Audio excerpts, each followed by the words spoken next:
The slide rule is used to solve mathematical problems and to solve them quickly. Here, the rule is being used for the calculations in designing a bridge structure.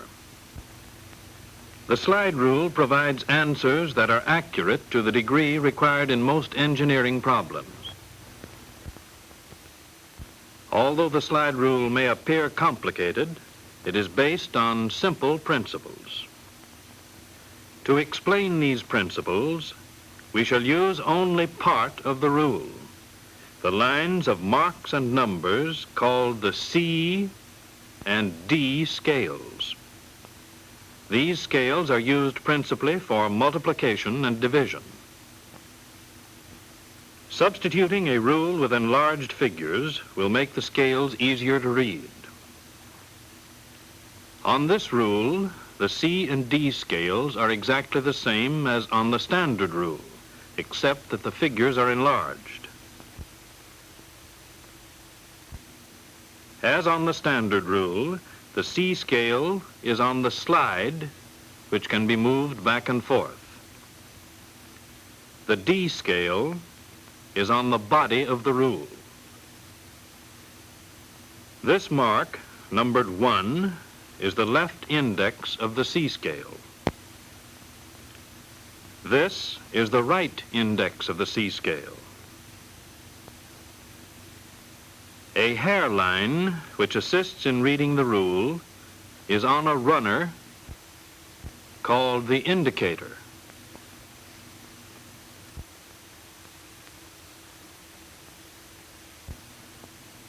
For the time being, we shall simplify the rule by removing the indicator and the subdivisions of the scales, leaving only the 10 main divisions. By solving simple multiplication problems with this rule, we can learn the procedures used with all slide rules. Let us start with some problems to which you already know the answers. First, 2 times 2. 2 times 2 equals 4.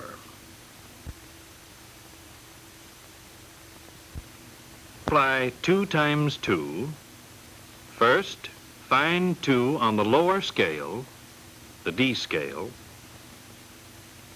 Next, set the index of the scale opposite the 2. Then find 2 on the upper or C scale. Read the answer 4 directly opposite on the lower or D scale.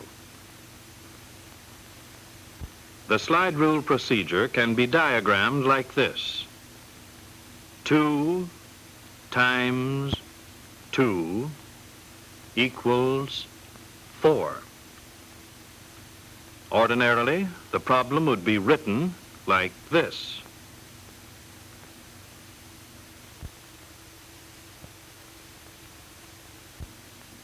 On the slide rule, it takes this form.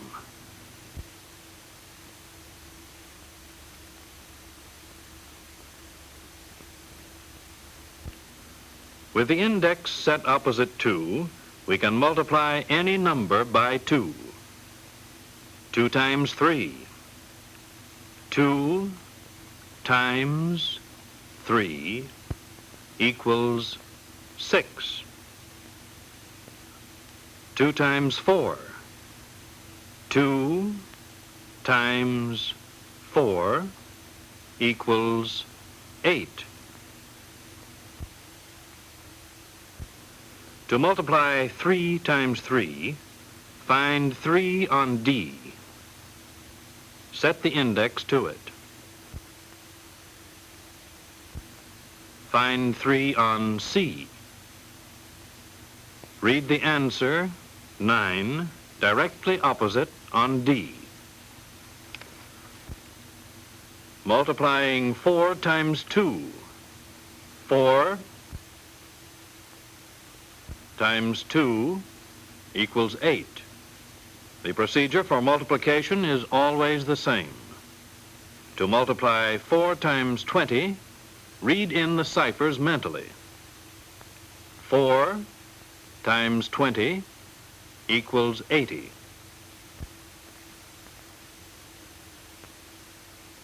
Likewise with 30 times 3. 30 times 3 equals 90. 2 times 20. 2 times 20 equals 40. Other ciphers may be read mentally as required by the problem. Thus, 2 times 200 equals 400.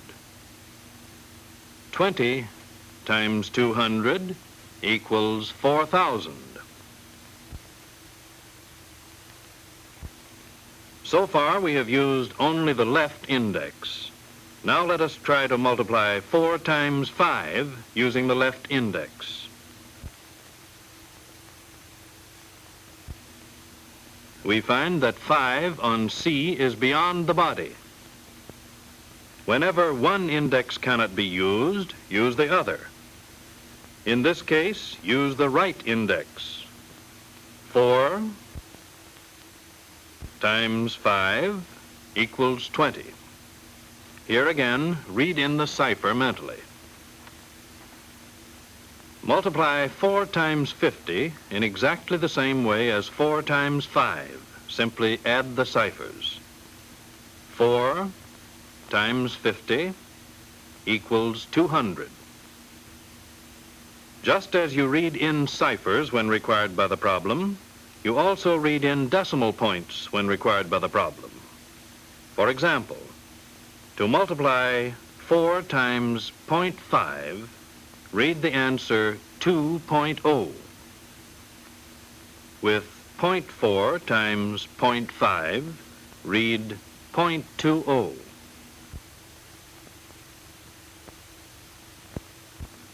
With 2 times 0.02, read 0.04. In reading the slide rule, always remember that ciphers and decimal points are placed mentally as required by the problem.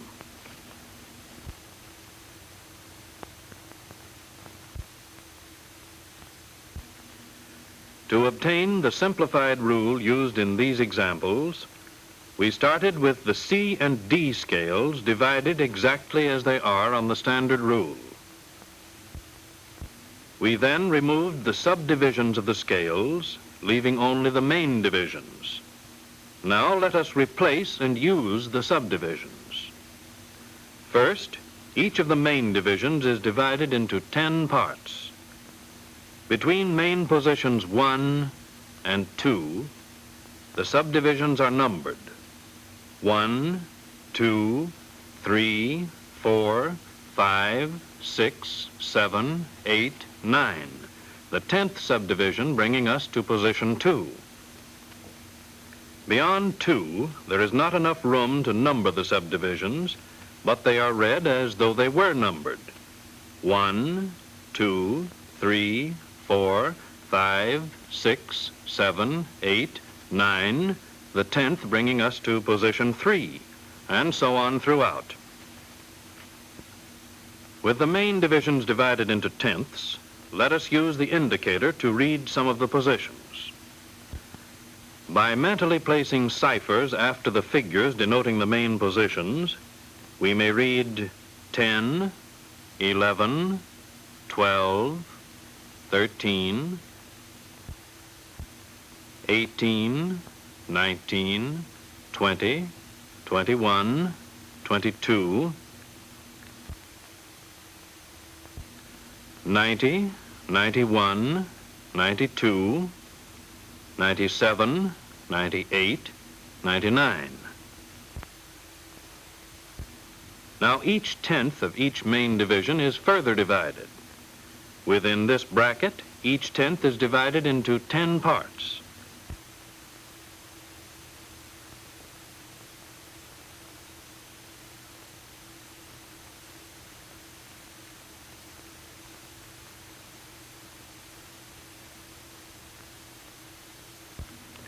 Taking 1 as 100, we read 100, 101, 102, 103, 110, 111, 112, 198, 199, 200. Within this bracket, there is less room for the marks, so each tenth is divided into 5 parts, each part read as a 2.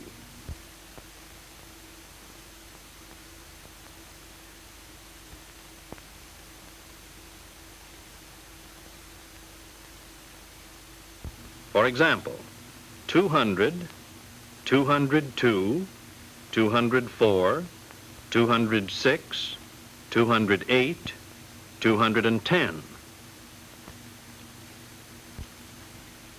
Within this bracket, there is only space enough to divide each tenth into 2 parts.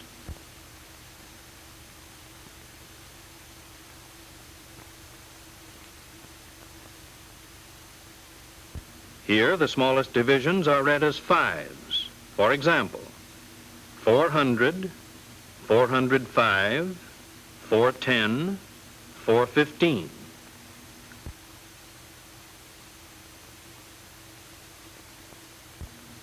To review, each main division is divided into 10 parts. Then, these tenths are subdivided into as many divisions as there is room for. 10 in this bracket, each being read as 1. 101, 102, 103, and so on to main position 2. 5 in this bracket, each being read as 2. 202, 204, 206, and so on to main position 4. 2 in this bracket, each being read as 5. 405, 410, 415, and so on to the end of the scales. Remember, any position on the rule may be read with ciphers and with decimals. For example, we read this position as 12. It may also have these readings.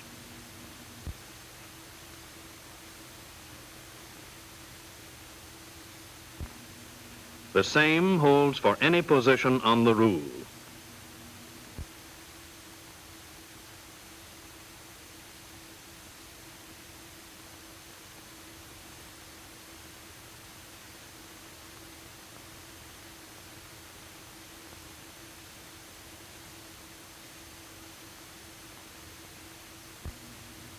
The scales are here divided and read exactly as they are on the standard slide rule.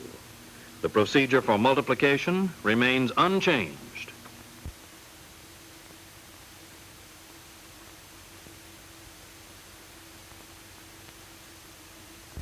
To repeat, using the hairline only, set the hairline on 2, and to it, slide the index of C.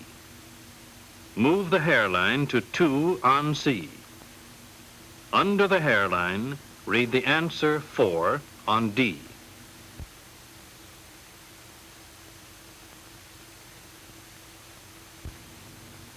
Now let us take a few problems using the full scales. First, 192 times 2. Set the hairline on 192. 190, 191, 192. And to it, set the index of C. Move the hairline to 2. Under the hairline, read the answer 384 on D. 300, 350, 60, 70, 80, 380, 2, 4, 384. Remember, the settings and procedure would be the same if ciphers and decimals were involved.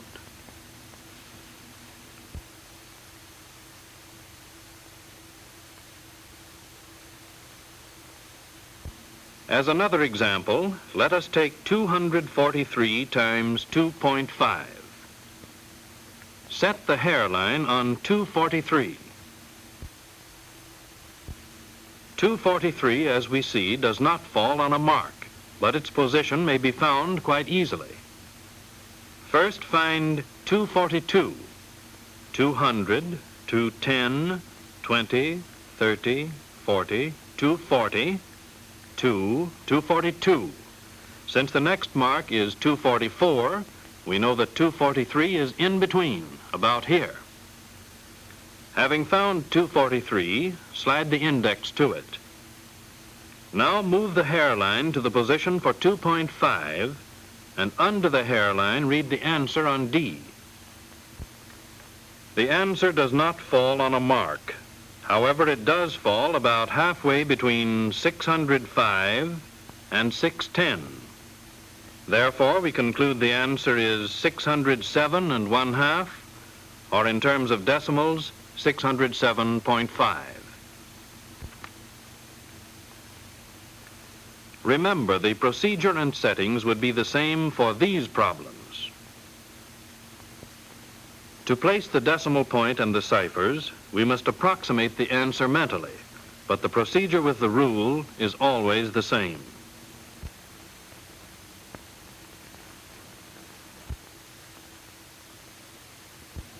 We have found that the steps in multiplication always follow this sequence. To divide, we merely reverse the procedure. To divide 4 by 2, find 4 on D. To it, slide 2 on C. Opposite the index, read the answer, 2 on D.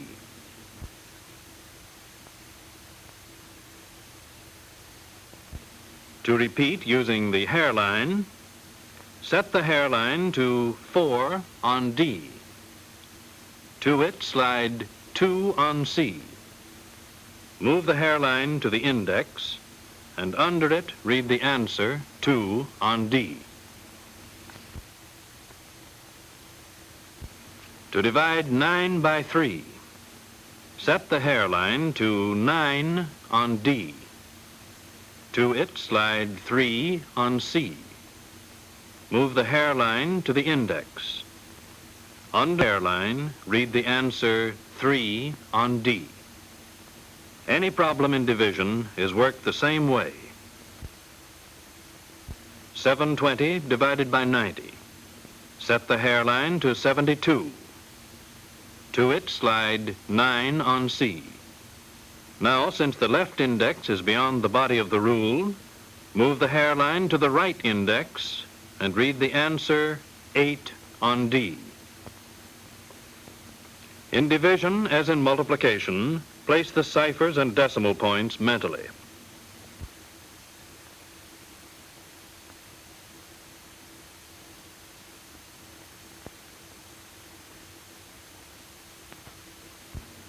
Some problems, like this one, involve more than one step.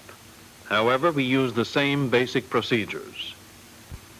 In a problem of this kind, start with the division.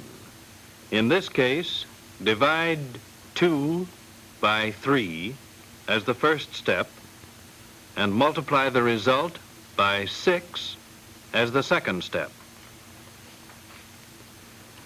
We know that to divide 2 by 3, we set the hairline to 2 on D, and to it move 3 on C.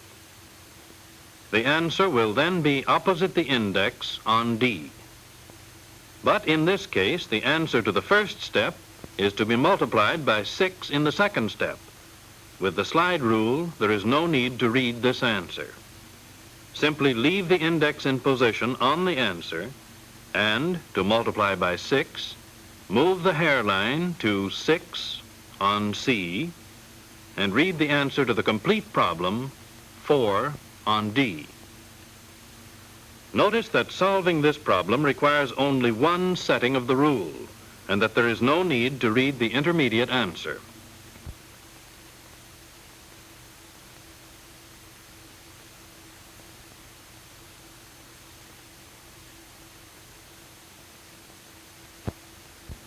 Ordinarily, the slide rule is used for problems much more complicated than those we have been solving. Here, the slide rule was used to solve this problem, and this is the answer obtained.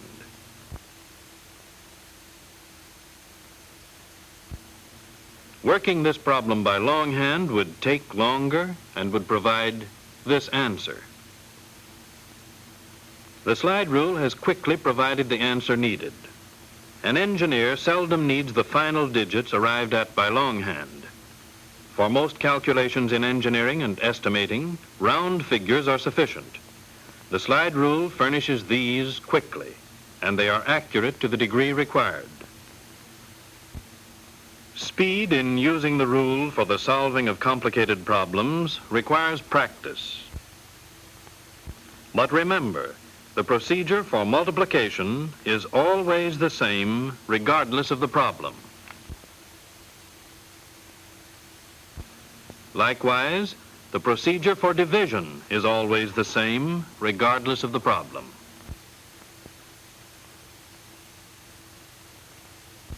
Always approximate the answer mentally to supply the ciphers and place the decimal point.